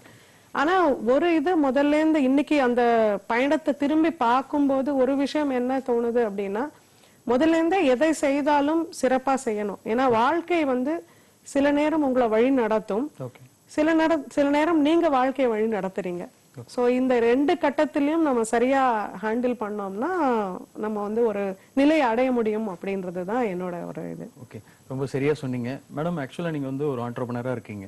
இப்ப பாத்தீங்கன்னா நிறைய பேர் படிச்சோன்னா வேலைக்கு போகணும்னு நினைக்கிறாங்க. அதே நேரத்துல இப்போ பாத்தீங்கன்னா கொஞ்ச காலமா வந்து ஸ்டார்ட் அப்னு ஆரம்பிக்கிறாங்க. ஸோ இப்போ ஆண்டர்பிரனரா ஆகணும்னா ஏதோ ஒரு ஃபீல்டில் போய் எக்ஸ்பீரியன்ஸ் ஆனதுக்கு அப்புறம் நம்ம வந்து இந்த மாதிரி யோசிக்கலாமா, இல்ல படிச்சு முடிச்ச உடனே வந்து நம்ம இந்த மாதிரி யோசிக்கலாம்? ஓகே, இப்போ வந்து ஒரு ஆண்டர்பிரினர்ஷிப் அப்படின்ற ஒரு விஷயம் வந்து இன்னைக்கு இருக்கிற காலகட்டம், ஏன்னா நான் தொடங்கின ஒரு பீரியட்ல வந்து ஆண்டர்பிரினர்ஷிப்புக்கு வந்து ஒரு பெரிய ஊக்கமோ ஒரு என்கரேஜ்மெண்ட்டோ கிடையாது. அதாவது குடும்பத்திலயும் அதை புரிஞ்சுக்கிற ஒரு நிலை கிடையாது, சமூகத்திலயும் அதுவும் எஸ்பெஷலி ஒரு விமன் வரணும் அப்படின்னும் பொழுது. ஆனா இப்ப வந்து இருக்கிற காலகட்டம் வந்து ஒரு நிச்சயமா ஒரு நிறைய மாற்றங்கள் இருக்கிற ஒரு இது. இன்னைக்கு வந்து ஸ்டார்ட் அப் ஆண்டர்பிரினர்ஸ்க்கு வந்து நிறைய என்கரேஜ்மெண்ட்டே இருக்கு. ஆனா இவங்க நான் யூத்தோட பிரைமர்லி ஒர்க் பண்ற ஒரு ஆண்டர்பிரினர் கவுன்சிலராகவும் இருக்கிறதுனால என்ன சொல்றேன்னா, உங்களோட ஐடியாஸ் எந்த ஒரு தொழில் முனைவோருக்கும் தேவை வந்து ஒரு ஐடியா, அந்த ஐடியாவை எப்படி நீங்க வந்து வணிகப்படுத்துறீங்க. ஏன்னா உங்களுக்கு வந்து ஒரு திறன் இருக்கலாம், அந்த திறன் வந்து அப்படின்றது ஒரு ரொம்ப சுருக்கமா சொல்லணும்னா, நீங்க வந்து இப்போ ஒரு நல்ல குக்கிங் எபிலிட்டி இருக்கலாம், ஆனா நீங்க அந்த குக்கிங் எபிலிட்டியை வச்சுட்டு நீங்க உடனே ஒரு ரெஸ்டாரண்ட்டுக்கு முதலாளியா ஆகணும் அப்படின்றது வந்து உங்களோட கனவா இருக்கலாம். ஆனா அதை நீங்க எப்படி தயார்படுத்திக்கிறீங்க அப்படின்றதுக்கான ஒரு சில அடிப்படை குவாலிட்டிஸ், அது ரொம்ப பெரிய ஒரு சப்ஜெக்ட். அடிப்படை குவாலிட்டிஸ் அப்படின்னு சொன்னா ரிஸ்க் டேக்கிங் எபிலிட்டி, அதாவது கால்குலேட்டட் ரிஸ்க் டேக்கிங் எபிலிட்டி. அதாவது வியாபாரம் அப்படின்றதே வந்து எப்படின்னா, நீங்க ஒரு ரிஸ்க் எடுத்துக்கிறது தான். அந்த ரிஸ்க வந்து ஒரு முட்டாள்தனமா எடுக்காமல் நீங்க வந்து உங்களோட முதலீட்டை பத்தின ஒரு சிந்தனை, நீங்க என்ன பண்ண போறீங்க, அது வந்து நீங்க உங்களோட முதலீட்டுல இருந்து நீங்க என்ன செய்யணும், அதுக்கான ஒரு, ஏன்னா ஒரு வியாபாரம் அப்படின்றது அது வந்து ஒரு லாபத்தை மையப்படுத்தி செய்யக்கூடிய ஒரு விஷயம். அதற்கு வந்து பொதுமக்களுடைய அங்கீகாரம், அதாவது நீங்க எந்த ஒரு டார்கெட் ஆடியன்ஸை வைக்கிறீங்களோ, டார்கெட் குரூப்பை வைக்கிறீங்களோ, உங்களோட வாடிக்கையாளரை நீங்க எப்படி ரீச் பண்றீங்க. இன்னொன்னு வந்து எப்படின்னா, ஒரு தொழிலை ஆரம்பிக்கிறது வந்து ரொம்ப சுலபம். ஒரு தொழிலை ஆரம்பிச்சு அதை கண்டினியூ பண்ணணும். ஏன்னா ஒரு தொழில் இன்னைக்கு வந்து ரிசர்ச் என்ன சொல்லுது அப்படின்னா, ஒரு தொழில் முடங்கப்படுது அப்படின்றது வந்து சூழ்நிலைகள் ஒரு காரணமா இருந்தா கூட அது மட்டும் காரணம் இல்லை, அந்த தொழிலை நடத்துபவர். அதனால வந்து நீங்க எந்த ஒரு தொழிலை ஆரம்பித்தாலும் அதை தொடர்ந்து செய்யணும். ஏன்னா அது வந்து ஒரு சமூகத்துக்கு தேவை. ஒரு தொழிலதிபர் அப்படின்ற ஒரு வந்து ஒரு மையப்புள்ளி, அவரை சுத்தி பல விஷயங்கள் வந்து சமூக பொருளாதார மாற்றங்களுக்கு வந்து அவர் தன்னையும் அறியாமல் வந்து வழிவகுத்துட்டே போறாரு. அந்த இயக்கம் வந்து நிக்க கூடாது. அதனால நீங்க ஸ்டார்ட் பண்றது தப்பு கிடையாது. அதே சமயம் எப்பவுமே வந்து ஒரு ஆண்டர்பிரினர் அப்படின்றது வந்து என்னன்னா, கத்துக்கிறது வந்து ஒரு தொழிலதிபரா நீங்க கத்துக்கும் போது உங்க பணத்துல நீங்க ஒரு அனுபவத்தை பெறீங்க, அது ஒரு விதம். இன்னொரு விதம் என்னன்னா, நீங்க ஒரு எம்ப்ளாய்மெண்ட்டை சூஸ் பண்ணிட்டு நீங்க எந்த ஒரு துறையில நீங்க ஒரு தொழிலை ஆரம்பிக்கணும்னு நினைக்கிறீங்களோ அதற்கு தொடர்புடைய ஒரு வேலையை நீங்க செஞ்சீங்கன்னா நீங்க வந்து அந்த ஒரு நிச்சயமா ஒரு கற்றல் இருக்கும். அந்த ஒரு நீங்க கத்துக்கொள்ளுற விஷயங்கள் வந்து நீங்க ஒரு தொழிலதிபரா இருக்கும் பொழுது உங்களுக்கு அது வந்து நிச்சயமா உதவி செய்யும். நல்ல தகவலை சொன்னீங்க. புதுசா தொழில் ஆரம்பிக்கிறவங்க நீங்க சொன்னது வந்து பயனுள்ளதா இருக்கும். மேடம் இப்ப பாத்தீங்கன்னா பொதுவா வேலைக்கு போகணும்னா கூட வந்து இந்த கல்வி தகுதி இருக்கணும், தகுந்த அனுபவம் இருக்கணும்னு சொல்றாங்க. சோ வேலைக்கு போகும்போது இது பார்க்கும்போது ஒரு தொழில் ஆரம்பிக்கும் போது நமக்கு கல்வி தகுதி இது இருக்கணும், இந்த அனுபவம் இருக்கணும், ஏதாவது இருக்கா மேடம்? அதாவது எப்படின்னா நீங்க வந்து ஒவ்வொரு தொழிலுக்கும் நீங்க எந்த தொழிலை நீங்க செலக்ட் பண்றீங்களோ அந்த தொழிலுக்கான ஒரு அறிவு இருக்கணும். ஆனா அந்த ஒரு சில நேரம் வந்து எப்படின்னா நீங்க வந்து நம்மளுடைய ஒரு சிஸ்டத்துல வந்து இருக்கிற ஒரு இயல்பா இருக்கிற ஒரு விஷயம் அது நிறைய மாறணும். அதாவது எப்படின்னா சில நேரம் வந்து நம்மளோட குடும்பங்கள்ல வந்து ஒரு கல்வியை சூஸ் பண்ற உரிமையை வந்து நம்ம ஒரு மகளுக்கோ மகனுக்கோ நம்ம கொடுக்கறது இல்லை. ஏன்னா பெற்றோர் வந்து அவங்களோட சிந்தனைகள் படி ஒரு இதை வந்து நீ இதை படி, இல்ல அவங்களுக்கு வந்து சமூகத்துல வந்து இதுக்கு நல்ல ஸ்கோப் இருக்கு, இது என்ன இது இருக்கு, இதை படின்னு சொல்றாங்க. அதனால சில மாணவர்கள் வந்து இல்ல முடியாது எனக்கு இது பிடிக்கல அப்படின்னு சொல்லிட்டு ஒன்னதை சூஸ் பண்ணுவாங்க. சில மாணவர்கள் வந்து அப்பா அம்மா என்ன சொல்றாங்களோ அதை செய்வாங்க. ஆனா அவங்களுடைய பேஷன், அவங்களுடைய ஸ்கில், அவங்களுடைய விருப்பம் எதுல இருக்கு, அவங்களோட திறமை எதுல இருக்கு, அது மைய நோக்கி போகும் பொழுது சப்போஸ் அவங்க படிச்சதுக்கும் அவங்க செய்யற தொழிலுக்கும் சம்பந்தம் இல்லாமல் இருந்தாலும் அதை நீங்க வந்து ஒரு அந்த நாலேஜ் அக்வயர் பண்ணிக்கலாம். இதுக்கு ஒரு உதாரணமே நான் தான். நான் வந்து பவர் எலக்ட்ரானிக்ஸ் ஃபீல்டுல இருக்கேன். 25 வருடங்களா பவர் எலக்ட்ரானிக்ஸ் ஃபீல்ட்ல இருக்கேன். யாருமே நம்ப மாட்டாங்க. என்னுடைய நான் வந்து நான் இன்ஜினியரிங் பேக்ரவுண்ட்ல இருந்து வந்த தொழிலதிபர். என்னுடைய இண்டஸ்ட்ரி நான் எலக்ட்ரானிக்ஸ் படிக்கல. என்னுடைய ஃபர்ஸ்ட் போஸ்ட் கிராஜுவேஷன் நல்லா சொல்லுவேன் நான் எம்ஏ ஹிஸ்டரி. சோ எம்ஏ ஹிஸ்டரியில இருந்து எலக்ட்ரானிக்ஸ் ஃபீல்டுக்கு வருவேன் அப்படின்றது வந்து யாருமே எதிர்பார்க்க. ஹிஸ்டரிக்கும் எலக்ட்ரானிக்ஸ்க்கும் எந்த சம்பந்தமும் இல்லை. ஆனா நிச்சயமா ஒரு சக்சஸ்ஃபுல் தொழிலதிபரா தான் நான் எம்எஸ்எம்இ ஆண்டர்பிரனரா இருந்தாலும் சஸ்டெயின் ஆயிருக்கேன் 25 வருஷம். இது காரணம் என்னன்னா நீங்க வந்து படிப்பு சூஸ் பண்றதுன்றது ஒரு காலகட்டம். அதுக்கப்புறம் உங்களை வந்து வழி நடத்தும் ஒரு வாழ்க்கையில வந்து வரக்கூடிய விஷயங்களை வந்து நீங்க கத்துக்க லேர்னிங்ன்றது வந்து கடைசி மட்டும் இருக்கணும். அது வந்து ஒரு தேக்க நிலை அடையக்கூடாது. எப்பவுமே வந்து எல்லாமே தெரிஞ்சிருச்சு அப்படின்ற அந்த ஒரு எண்ணம் வந்து நம்மளுக்கு இருக்காதப்போ நம்ம அதை கத்துட்டே போகிறோம், ஹேண்டில் பண்ணிட்டு போறோம். Okay madam. இப்ப பாத்தீங்கன்னா வந்து இன்னைக்கு பெண்கள் நிறைய பேர் வேலை பாக்குறாங்க, வீட்லயும் இல்லத்தரசிகள் இருக்காங்க. சோ அவங்க வந்து சுய வேலை வாய்ப்பு ஆரம்பிக்கணும், ஒரு பொருளாதார விடுதலை அடையணும் அப்படின்னா என்ன மாதிரியான வழிமுறைகள் இருக்கு? அதாவது இன்னைக்கு வந்து பெண்களுடைய பொருளாதார விடுதலை ஏன் ரொம்ப முக்கியமா பேசப்படுது அப்படின்னு சொன்னா நம்மளுடைய இந்திய சமூகத்துல வந்து ஒரு திருமணம் அப்படின்ற வந்து ஒரு பெரிய பாதுகாப்பா ஒரு 3 தலைமுறைக்கு முன்னாடி பெண்களுக்கு கொடுத்துட்டு இருந்தது. அதனால அவங்க வந்து குடும்பம் தன்னுடைய இது அப்படின்னு சொல்லிட்டு வாழ்ந்துட்டு இருந்தாங்க. இன்னைக்கு அந்த ஒரு இடம் அந்த ஒரு நிலையிலிருந்து மாறுபட்டிருக்கு. அப்ப வந்து அந்த ஒரு பாதுகாப்பு இல்லாதப்போ அந்த பெண் ஒரு குடும்பத்தை வழி நடத்தக்கூடிய பொருளாதார ரீதியில தன்னுடைய குழந்தைகளை வளர்க்கணும், கல்வி கொடுக்கணும் அப்படின்னு சொல்லும் பொழுது ஒரு பொருளாதார சுதந்திரத்தை நோக்கி அவங்க போக வேண்டிய சூழல் உருவாயாச்சு. அப்ப அந்த நேரத்துல வந்து அவங்களுக்கு வந்து இப்ப உடனே வந்து இன்னைக்கு வந்து சுய தொழிலுக்கு வந்து எஜுகேஷன் அப்படின்றது வந்து இருந்தா நல்லது. ஆனா ரொம்ப பெரிய 10 குவாலிஃபிகேஷன் பின்னாடி இருந்தாதான் ஒருத்தர் வந்து தொழிலதிபரா வரணும்ன்றது வந்து அவசியம் இல்லை.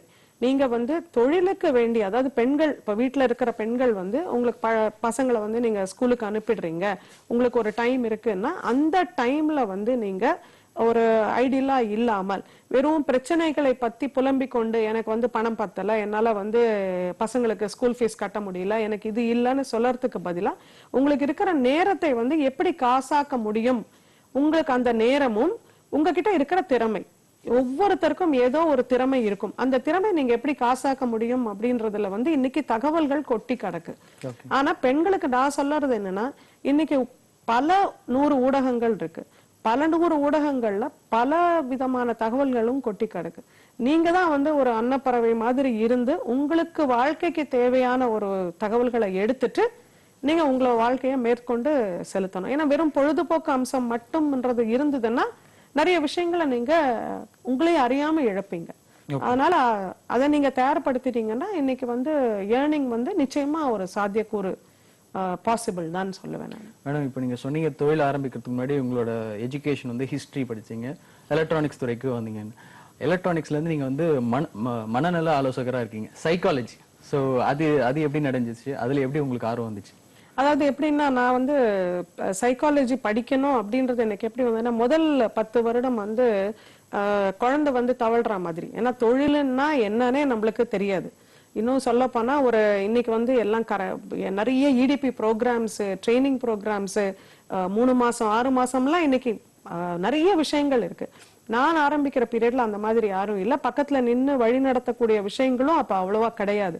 ஒரு கரண்ட் அக்கௌண்ட்னா என்னன்னு தெரியாது, போய் ஒரு ரிஜிஸ்ட்ரேஷன் எப்படி பண்ணணும், என்ன மாதிரி பண்ணணும், ஒரு தொழிலுக்கு இருக்க வேண்டிய இடத்துக்கு வந்து நம்ம எதை மாதிரி பர்மிஷன் வாங்கணும், இந்த மாதிரி எந்த விஷயங்களும் தெரியாது. அது மாதிரி அதை தேடி தேடி போகும் பொழுது நிறைய விஷயங்களை, அதுவும் ஒரு பெண் நீங்க வந்து ஒரு தொழிலுக்குள்ள இறங்கணும், சாதிக்கணும், உங்களை வந்து முன்னிலைப்படுத்த. ஏன்னா நமக்கு வந்து எனக்கு பின்னாடி வந்து ஒரு பெரிய பிராண்டு கிடையாது. என்னுடைய ஒரு கம்பெனியை வந்து முன்னிறுத்தி பேச முடியாது. அங்க வந்து நான் தான் ஒரு செல்லிங் பிராண்டு. அப்ப நான் என்னையே முன்னிலைப்படுத்தி நான் வந்து ஒரு விஷயத்த நம்பகத்தன்மையை உருவாக்கணும் முதல்ல. அதாவது என்கிட்ட ஒரு ப்ராடக்ட வாங்கறதுக்கு முன்னாடி நான் வந்து மக்களை வரவழைக்கணும் அப்படின்னு சொல்லும் பொழுது நான் வந்து என்கிட்ட வரக்கூடிய மக்களை வந்து புரிஞ்சுக்கணும். ஒண்ணு. இரண்டாவது வந்து என்னன்னா, நான் வளர்க்கப்பட்ட சூழல் என்ன அப்படின்னா, ஒரு வேல்யூ சிஸ்டம், இதெல்லாம் எத்திக்ஸ், இது தவறு, இது நல்லது அப்படின்னு சொல்லி வளர்க்கப்பட்ட ஒரு சூழல். நிச்சயமா அது ரொம்ப முக்கியம். ஏன்னா எந்த ஒரு கட்டத்திலையும் அந்த மாதிரி ஒரு வேல்யூஸை காம்ப்ரமைஸ் பண்ணக்கூடாது அப்படின்றத நான் இன்னை வரைக்கும் அதை வந்து பிலீவ் பண்றேன். அப்ப வந்து ஒரு பீரியட்ல வந்து தொழில வந்து நீங்க காம்ப்ரமைஸ் பண்ணணும், அப்பதான் நீங்க உங்களை முன்னிலைப்படுத்தணும் போது எனக்குள்ள ஒரு கேள்வி வந்தது. அப்ப வந்து எத்திக்ஸோட நம்மளோட வேல்யூஸை காம்ப்ரமைஸ் பண்ணாம இருந்தால் நம்ம தோல்வி அடைஞ்சு மூலையில உட்காரணுமா, இல்ல நான் அப்ப வந்து ஸ்மார்ட்டாவும் இருங்க, நீங்க உங்க வேல்யூஸ்லயும் காம்ப்ரமைஸ் பண்ண வேண்டாம், ஆனா நீங்க எப்படி சஸ்டெயின் பண்ணுவீங்க பிசினஸ்ல, இதுக்கு நம்ம ஏன் வந்து ஒரு ரோல் மாடலா நம்ம ஏன் உருவாக கூடாதுன்னும் போது அப்ப அதுக்கு நிச்சயமா சைக்காலஜின்றது ஒரு விஷயம் அப்படின்றதுனால அதை வந்து நான் வந்து போஸ்ட் கிராஜுவேஷன் வந்து பர்சியூ பண்ணேன். நான் அது பர்சியூ பண்ணும்பொழுது முதல்ல வந்து நான் தொழில் ஆலோசகராக தான். அதுக்கப்புறம் வந்து பெண்களுடைய பலதரப்பட்ட ஒரு தொழிலை மட்டும் நேர வர ஒரு பெண்ணுக்கிட்ட வந்து உனக்கு என்ன ஸ்கில் மேட்ரிக்ஸ் இருக்குன்னு மெஷர் பண்ணிட்டு நீ இந்த தொழிலுக்கு வந்து செய்யலாம், இது தொழில் செய்ய வேண்டாம், நீ இப்படி ரிஜிஸ்ட்ரேஷன் எடுக்கணும்னு சொல்லும் பொழுது முதல்ல மனநலத்துல அவங்கள தயார்படுத்தாம நீங்க எக்கனாமிக் எம்பவர்மெண்ட்டை பத்தி பேச முடியாது. சோ முதல்ல வந்து சைக்கலாஜிக்கல் வெல்பீயிங். ஏன்னா ஒரு பிசினஸ் ஆரம்பிக்கணும், கண்டினியூ பண்ணணும் அப்படின்னும் பொழுது 2 தளங்களை வந்து ஒரு பெண் வந்து வேலை செய்யணும். ஏன்னா நம்மளோடது வந்து ஒரு மேல்நாட்டு கலாச்சாரத்துக்கு கிடையாது. அதாவது நீங்க வந்து ப்ரொஃபஷன் அப்படின்னு சொன்னா ஒரு ப்ரொஃபஷனலா மட்டும் ஒரு உமன் வந்து பண்ணலாம், எல்லா ஒரு இடத்துலயும் வந்து உங்களுக்கு வந்து வேலையெல்லாம் வீட்டுல வந்து பகிர்ந்தெடுக்கப்படும் அப்படின்னு கிடையாது. இன்னைக்கு கூட பல சூழல்கள்ல வந்து பல லட்சக்கணக்கான பெண்கள் வந்து காத்தால வேலைக்கு போகணும்னா அவங்க வீட்டுல இருக்கிற அத்தனை வேலை, குழந்தைகளோட வேலை, கணவரோட வேலை, வீட்டுல இருக்கிற பெரியவங்களோட தேவைகளை பூர்த்தி செஞ்சுட்டு தான் போறாங்க. எனக்கும் அந்த கட்டுப்பாடுகள்லாம் இருந்தது. அப்ப அந்த கட்டுப்பாடுகள் குழந்தை வளர்ப்புலயோ பெரியவர்களை பார்த்து கொள்வதிலையோ அப்படின்னு இருக்கும் பொழுது இதுக்கும் மீறி தொழில வரணும் என்பது அப்ப அந்த பேலன்சிங்ன்றத நம்ம எப்படி பண்ணறோம், அது வந்து கான்சியஸா எப்படி பண்ணறோம் அப்படின்றது வந்து அது ஒரு முறையா கத்துக்கும் போது நம்மளுக்கு மத்தவங்களுக்கு சொல்லறதுக்கு வந்து உதவியா இருக்குமே அப்படின்றதுதான் நான் சைக்காலஜிக்குள்ள வந்தது. இது ரெண்டுத்தையும் கம்பைன் பண்ணி சொல்லும் பொழுது அதனுடைய ரீச் வந்து ரொம்ப அதிகமா இருந்தது, ரிசல்ட்டும் ரொம்ப நல்லா வந்தது. அதனால அதுல ரொம்ப ஆர்வமும் ஏற்பட்டது. மேடம், இன்னைக்கு பாத்தீங்கன்னா வந்து சின்ன குழந்தையில இருந்து பெரியவங்க வரைக்கும் பிரச்சனை இருக்கு, ஸ்ட்ரெஸ் இருக்குன்னு சொல்றாங்க. சோ நீங்க என்ன மாதிரியான ஆலோசனை வழங்குறீங்க? பிளஸ் இப்போ வந்து பாத்தீங்கன்னா ஒரு தோல்வியை கூட வந்து யாராலையும் ஏத்துக்க முடியல, எதுக்கு எடுத்தாலும் வந்து சோர்ந்து போயிடுறாங்க, தோண்டு போயிடுறாங்க, மீண்டு வர முடியல. சோ இவங்களுக்கு நீங்க என்ன சொல்ல விரும்புறீங்க? அதாவது இன்னைக்கு இருக்கிற ஒரு காலகட்டத்தினுடைய இது நான் ஒரு எழுத்தாளராகவும் ஒரு சோசியல் ரிசர்ச்சராகவும் பாக்குறது என்ன விஷயம்னா, இன்னைக்கு வந்து இந்த லைஃப் ஸ்டைல் சேஞ்சஸுக்கு ஆசைப்படுறோம். அதாவது வாழ்க்கை தரம் வந்து உயர்ந்துட்டே இருக்கணும்ன்றது. ஏன்னா இன்னைக்கு பலவித ஊடகங்களும் நம்மளை சுத்தி நடக்கிற ஒரு விளம்பர யுத்தங்களும் எதை வந்து முன்னோக்கி இருக்குன்னா கன்சியூமரிசத்தை டெவலப் பண்ணிட்டே போகுது. அதாவது உங்களை வாங்க வைக்கணும், உங்க லைஃப் ஸ்டைல வந்து சேஞ்ச் பண்ணணும். நம்ம சேஞ்ச் பண்ணணும் அப்படின்னும் போது நாம அதிகமா பொருளை ஈட்டக்கூடிய ஒரு நிலைமைக்கு தள்ளப்படுகிறோம். அந்த பொருள் தேடல்லையும் பொருள் ஈட்டல்லையும் நம்மையும் அறியாம வாழ்க்கையே தொலைக்கிறோம். இந்த ஒரு விஷயத்துல வந்து மனிதர்கள் புரிஞ்சுக்க வேண்டிய என்னன்னா, இப்போ ஒவ்வொரு மனிதனும் வந்து தன்னுடைய வாழ்க்கையை ஆரம்பிக்கும் போது நான் வெற்றி அடையணும் அப்படின்ற ஒரு நோக்கத்தை தான் மையப்படுத்தி வாழ்க்கையை நடத்துறோம், பயணிக்கிறோம். ஆனா அசாத்தியமான வெற்றி அப்படின்றது வந்து எல்லாருக்கும் அமைவது இல்லை, அமையும் அமையாது. இப்போ உதாரணமா பரீட்சை எழுதுறாங்க, லட்சக்கணக்கில் பேர் எழுதுறாங்க அப்படின்னா ஸ்டேட் ஃபர்ஸ்ட் வந்து ஒருத்தர் தான் வருவாங்க. ஆனா நல்லா படிக்கிற எல்லா ஸ்டூடெண்ட்ஸும் நான் ஏன் ஸ்டேட் ஃபர்ஸ்ட் வரக்கூடாதுன்னு தான் நினைப்பாங்க. ஆனா அந்த அதீத வெற்றி அப்படின்றது வந்து ஒரு ஸ்ட்ரைக்கிங் சக்சஸ வந்து ஒரு சில பேருக்கு தான் வந்து காலம் கொடுக்கும். அதாவது இப்ப கிரிக்கெட் விளையாடுற வரக்கூடிய பசங்க எல்லாருக்குமே சச்சின் டெண்டுல்கரா வரணும் தான் ஆசையா இருக்கும். ஆனா சச்சின் டெண்டுல்கரா எல்லாரும் ஆயாச்சுன்னா சச்சினுக்கு மதிப்பு கிடையாது. திரைப்படத்துறையில வர எல்லாருக்குமே வந்து ஒரு சூப்பர் ஸ்டாரா ஆகணும், அமிதாப் பச்சன் ஆகணும்ன்ற கனவுகள் தான் இருக்கும். ஆனா எல்லாருக்கும் அந்த கனவுகள் சாத்தியப்படாது. அப்ப உடனே நம்ம என்ன முடிவுக்கு வராங்க அப்படின்னா, வெற்றி அளப்பரிய வெற்றி இல்லைன்னா தோல்வி, இந்த மனநிலை இல்லை, இது தவறு. ஒவ்வொரு மனிதனும் எப்படி பார்க்கணும் அப்படின்னு சொன்னா, ஆணோ பெண்ணோ நீங்க வந்து உங்க வாழ்க்கைக்கான ஒரு அளவுகோல் வந்து நீங்க பார்க்கணும். நீங்க வந்து இப்போ நான் வந்து இன்னைக்கு 2017 நம்ம பேசிட்டு இருக்கோம்னா, நான் ஒரு 3 வருடங்களுக்கு முன்னாடி நான் எப்படி இருந்தேன், பொருளாதார ரீதியா, ஒரு அறிவுத்துறை அறிவால் நான் அறியப்பட்டது என்ன, ஒரு இமோஷனலா நான் எப்படி இருந்தேன், என்னுடைய வளர்ச்சி எப்படி இருக்கு, நான் வந்து என்னோட கம்ஃபர்டபுளா இருக்கேனா, நான் மத்தவங்களோட கம்ஃபர்டபுளா இருக்கேனா, நான் செய்யக்கூடிய தொழில என்னால கவனத்தோட செய்ய முடியுதா, இதுல வந்து சோதனை பண்ணி பார்க்கும்போது, அதே மாதிரி உங்களோட நீங்க அப்படி ஒவ்வொரு ஸ்டெப்ல பார்க்கும்போது, இப்ப நீங்க நிறைய கடன்ல இருந்திருக்கீங்க, ஒரு கடனை வந்து கட்டி மீண்டு வந்திருக்கீங்கன்னா நீங்க முன்னேறி இருக்கீங்கன்னு அர்த்தம். ஒரு ஏதோ ஒரு துறையை வந்து உங்களுக்கு தெரியாம இருந்தது, அந்த துறையை பத்தின ஒரு அறிவை வந்து நீங்க பெற்றிருக்கீங்க, அதுல வந்து உங்களுக்கு நீங்க அறிவை மேம்படுத்திருக்கீங்க அப்படின்னு சொன்னா நீங்க வளர்ந்திருக்கீங்கன்னு அர்த்தம். அது மாதிரி வந்து எப்படி ஒரு உணவு வந்து நீங்க சாப்பிடுற ஒரு உணவின் அளவும் நான் சாப்பிடுற ஒரு உணவின் அளவும் வேறுபடுமோ, அப்படிதான் வந்து வாழ்க்கையினுடைய வெற்றியும் வேறுபடும். அதை இயல்பா புரிஞ்சுக்கணும். நான் வந்து இங்க நிறைய பேர் பண்ணற ஒரு தவறா நான் என்ன பாக்குறேன்னா, கம்பாரிசன். என்னுடைய வாழ்க்கை வந்து அவங்கள மாதிரி இல்ல, என்னுடைய வாழ்க்கை வந்து இவங்கள மாதிரி இல்ல, அவங்க போன அந்த இடத்தை நான் அடையல, அவங்க எப்படியோ வந்துட்டாங்க. இதுல வந்து அந்த கவனத்தை அடுத்தவர் வாழ்க்கை பயணத்துல வைக்கிறதுனால இவங்க பயணத்தினுடைய போக்கஸை இவங்க இழக்கிறாங்க.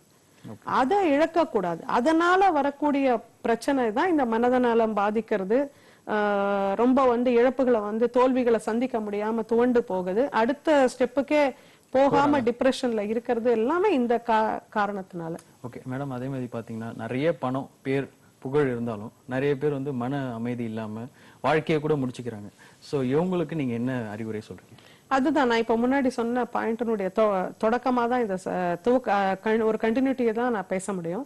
அதாவது எப்படின்னா, இப்போ ஒரு கல்வி அறிவு கிடைக்காத நல்ல கல்வி கிடைக்காத ஒரு சூழல்ல ஒரு நபர் வந்து நல்ல கல்வி பெற்ற ஒரு நபரை பார்க்கும்போது, எனக்கு வந்து நான் ஸ்கூலோட நின்னுட்டேன், ஒரு டிராப் அவுட்டா இருக்கேன், ஆனா இவர் வந்து இவ்வளவு பட்டங்களை பெற்றிருக்காருன்னு அண்ணாந்து பாக்குறாரு.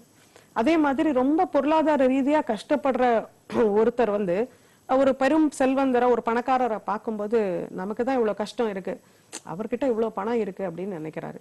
இந்த மாதிரி ஒவ்வொரு இதுவும் நினைக்கும் பொழுது அவங்க வந்து அதை மையப்படுத்தி அவங்க வாழ்க்கையை நகர்த்தும் போது அவங்க வந்து அதை என்ன ப்ரூவ் பண்ணணும் அப்படின்னா, இப்போ நல்ல கல்வி பெற்ற ஒருத்தர் வந்து நலமா சமூகத்துல வாழணும். நலமா சமூகத்துல வந்து ஒரு பணக்காரர்களா இருக்கிறவர்களும் கல்வியாளர்களா இருக்கிறவங்களும் வழிகாட்டிகளா இருக்கிறவங்களும் அவங்க மனநலம் வந்து நல்லபடியா வாழும் பொழுது மட்டும்தான் அதை பின்னாடி பாக்குறவங்க வந்து ரைட்டு, நானும் என்னால வந்து அதை அடைய முடியும், அப்படி இல்லைனாலும் நான் சந்தோஷமா வாழ முடியும், என்னோட வாழ்க்கையை முடிச்சுக்க வேண்டிய தேவை இல்லைன்றது வந்து புரியும். இங்க எங்க ஆகுது அப்படின்னு சொன்னா, ஒண்ணு வெற்றியை நோக்கி போகிற பயணம், அப்புறம் வெற்றி வந்துடுது அப்படின்னு அதை தக்க வைக்கிற ஒரு இது, அங்கேயே நிக்கணும் அப்படின்ற ஒரு ஸ்ட்ரெஸ், அதுல இருந்து நான் விழமாட்டேன் அப்படின்ற ஒரு இது எல்லாமே எப்படின்னா ஒரு விதமான பிரமை. இத வந்து முதல்ல அடிப்படையா புரிஞ்சுக்க வேண்டியது என்னன்னா, எதுவும் நிரந்தரம் இல்லை. நம்ம வந்து சொல்றோம் சேஞ்ச் இஸ் பர்மனன்ட், ஆனா நம்ம ஆழமா அதை உள்வாங்கிக்கணும். நான் குழந்தையில இருந்தே அதை வந்து நீங்க வந்து சேஞ்ச் இஸ் பர்மனன்ட், நீங்களும் உங்களுடைய எப்படி நீங்க வெற்றிகள் ஒரு அனுபவமோ தோல்விகளும் வரும் உங்களுக்கு, இனிப்பும் கசப்பும் கலந்ததுதான் வாழ்க்கை அப்படின்றத வந்து மனசுல ஒவ்வொரு இடத்துலயுமே, இப்போ நல்ல சீன் எனக்கு வந்து ஹாப்பியா ஒரு சீன் ஓடிட்டே இருக்கும் பொழுது ஓகே இந்த சந்தோஷம் இருக்கு, இது தொடரலாம், இல்லை இந்த காட்சியிலேருந்து நம்மளுடைய வாழ்க்கைய ஒரு சினிமா மாதிரி அடுத்த சீன் வந்து சோக சீனும் வரலாம், நான் வரும்பொழுது அதை ஹேண்டில் பண்ணுவேன். அதுக்கோசரம் சோக சீன் வந்துடுமே அப்படின்னு நான் இன்னைக்கு கவலைப்படவும் வேணாம், திருப்பி சோக சீன் முடிஞ்சு இன்னொரு சந்தோஷமான சீன் வரப்போகுது அப்படின்னு நான் குதிக்கவும் வேண்டாம். இந்த ஒரு சமநிலை வந்து நம்ம கொஞ்சம் கொஞ்சமா ஒரு கடினம் இருந்தாலும் முயற்சி பண்ணி கொண்டு வரும் பொழுது எவ்வளவு கல்வி இருந்தாலும் பணம் இருந்தாலும் புகழ் இருந்தாலும் வாழ்க்கையில தோத்து போயிட்டு அப்ப வந்து என்ன ஆகும் அப்படின்னா, ஒரு சாதாரண ஒரு சாமானியனுக்கு என்ன தோணும்னா, என்ன இருந்தும் அவனும் வாழ்க்கைய வாழாம உலகத்தை விட்டு போறான். உங்களோட வாழ்க்கை, இந்த உயிர்ன்றது ரொம்ப உன்னதமான ஒரு பிறப்பு. அதை வந்து எந்தவித ஒரு முன்னேற்றமும் இல்லாமல் முடிக்கிறதுன்றது வந்து சிறப்பு கிடையாது. கண்டிப்பா மேடம். அதே மாதிரி பாத்தீங்கன்னா இப்போ சமுதாயம் மாறணும், சமுதாயம் மாற்றம் வேணும்னு சொல்றாங்க. நீங்க வந்து சமூக முன்னேற்றத்துக்கு நிறைய வேலை பார்த்திருக்கீங்க, கருத்தரங்கெல்லாம் போயிருக்கீங்க, அதை பத்தி சொல்லுங்க. அதாவது நான் வந்து வேர்ல்டு யூத் ஃபவுண்டேஷன் அப்படின்றது வந்து ஒரு மிகப்பெரிய யூஎனோட தொடர்புடைய ஒரு ஆர்கனைசேஷன். அவங்களுடைய இன்வைட்டியா நிறைய ஒரு யூஎன் கான்ஃபரன்ஸ் வந்து அட்டன் பண்ணியிருக்கேன். வேற விஷயங்கள், அதாவது human trafficking of young women and children. அதாவது இன்னைக்கு வந்து அது ஒரு உலகளாவிய மிகப்பெரிய பிரச்சனை. குழந்தையும் பெண்களையும் கடத்துவது, அந்த மாதிரி ஒரு இது. அதுக்கப்புறம் வந்து டொமஸ்டிக் வயலன்ஸ், ஒரு குடும்ப சூழல்ல வந்து ஒரு பெண் அனுபவிக்கும் வந்து வன்முறை, அதுக்கு கொடுமைகள், வன்முறைகள், அப்புறம் செக்ஷுவல் ஹராஸ்மெண்ட், அதுக்கப்புறம் இப்போ வந்து ரீசெண்டா போனது வந்து கிரீன் growth டெவலப்மெண்ட், இயற்கையை எப்படி பாதுகாக்கணும் அப்படின்ற வேரியஸ் விஷயங்கள். நான் வந்து மையப்படுத்துறது வந்து இன்னைக்கு வந்து 2 செக்மெண்ட்டை வந்து நான் வந்து முக்கியமா கருதுறேன். ஒண்ணு பெண்கள். ஏன்னா பெண்களோட வேலை செய்யும் போது ஒரு பெண்ணா என்னால இன்னும் புரிஞ்சுக்க முடியும் அப்படின்றது. இன்னொன்னு யூத், அது கேர்ள்ஸோ பாய்ஸோ யூத், ஏன்னா அவங்க தான் வந்து அடுத்தது. ஏன்னா இந்தியா தான் வந்து ஹையஸ்ட் யூத் பர்சன்டேஜ் வந்து நம்ம நாட்டில தான் இருக்கு. அதனால நம்ம அதை வந்து சீராக்கி நம்ம பாராட்டாம விட்டோம்னா நம்மளுடைய ஃபியூச்சர் ஜெனரேஷனுக்கு வந்து இது. அதனால இந்த ஒரு ஏரியால எல்லாம் நான் வந்து ஒர்க் பண்றேன். Entrepreneurship, education and mental wellbeing, அதாவது மனநலம் எப்படி பாதுகாக்கணும் அப்படின்ற ஒரு ஏரியாஸ்ல நான் ஒர்க் பண்றேன். மேடம், அதே மாதிரி பாத்தீங்கன்னா நீங்க வந்து தொழில் முனைவரா ஆகிறதுக்கு என்ன செய்யலாம் அப்படின்னு ஒரு புத்தகம் வெளியிட்டிருக்கீங்களா, அதை பத்தி சொல்லுங்க. அதாவது இந்த புத்தகம் வந்து ஏன் எழுதினேன் அப்படின்னு சொன்னா, அந்த புத்தகத்தினுடைய தலைப்பு வந்து நீங்களும் முதலாளி ஆகலாம் தான் நான் வச்சது. ஏன்னா நார்மலா வந்து, ஏன்னா நான் வந்து இது கிளாஸுக்கு நிறைய கிளாஸ் எடுக்கும் பொழுது சொல்லுவாங்க, மேடம் பிசினஸை பத்தி நீங்க சிறு தொழில் ஆரம்பிங்க அப்படின்னு சொல்லும் பொழுது, அதெல்லாம் எங்களுக்கு பேக்ரவுண்ட் இல்லை, எங்ககிட்ட பணம் இல்லை, எங்களெல்லாம் முடியாது, அதுக்குன்னு ஒரு தனியா ஒரு இது வேணும் மேடம், எங்களெல்லாம் ஆரம்பிக்க முடியாதுன்னு. அப்படிலாம் எதுவுமே இல்லை.